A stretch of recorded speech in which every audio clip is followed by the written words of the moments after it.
বিবেকের উপরে আঘাত করেছে, যে অটোরিকশা আমাদের কারেন্টের উপরে আঘাত করেছে, যে অটোরিকশার কারণে আমাদের বাংলা রিক্সাগুলো এই রিক্সা শ্রমিকরা তারা আজকে তাদের ন্যায্য দাবি আদায় করার জন্য এই মাঠে সমস্ত জায়গায়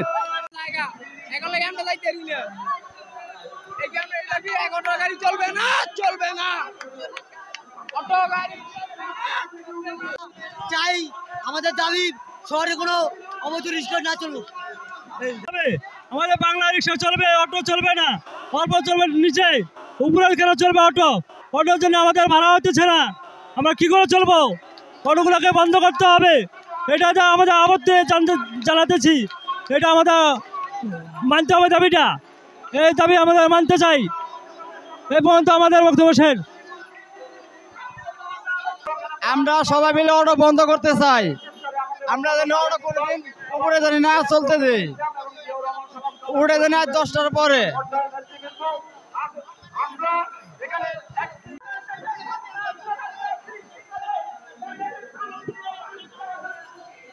দর্শক,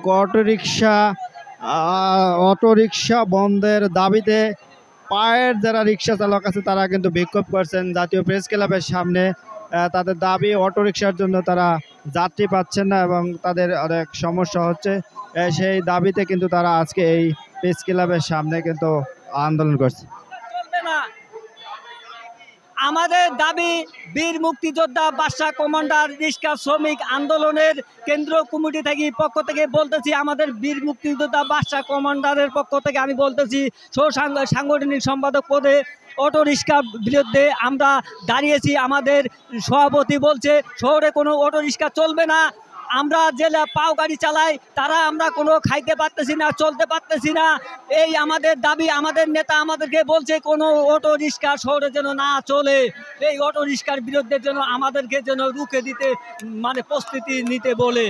এই জন্য আমাদের সভাপতির কথা শুনে আমরা এই মিছিল, এই শোডাউন আমরা করছি যে আমরা অটো রিক্সার বিরুদ্ধে আমরা রুখে দিতে চাই। আমরা যারা শ্রমিক পাও রিক্সা আছি, আমরা ঠিকমতো খাইতে পারতেছি না, চলতে পারতেছি না। আমাদের সভাপতির একটাই দাবি, অটো রিক্সা কোনো শহরে চলবে না, চাঁদাবাজি কোনো চলবে না। আমরা চাঁদাবাজির বিরুদ্ধে আমরা প্রতিরোধ করতে চাই রিক্সা শ্রমিক আন্দোলন ভাই।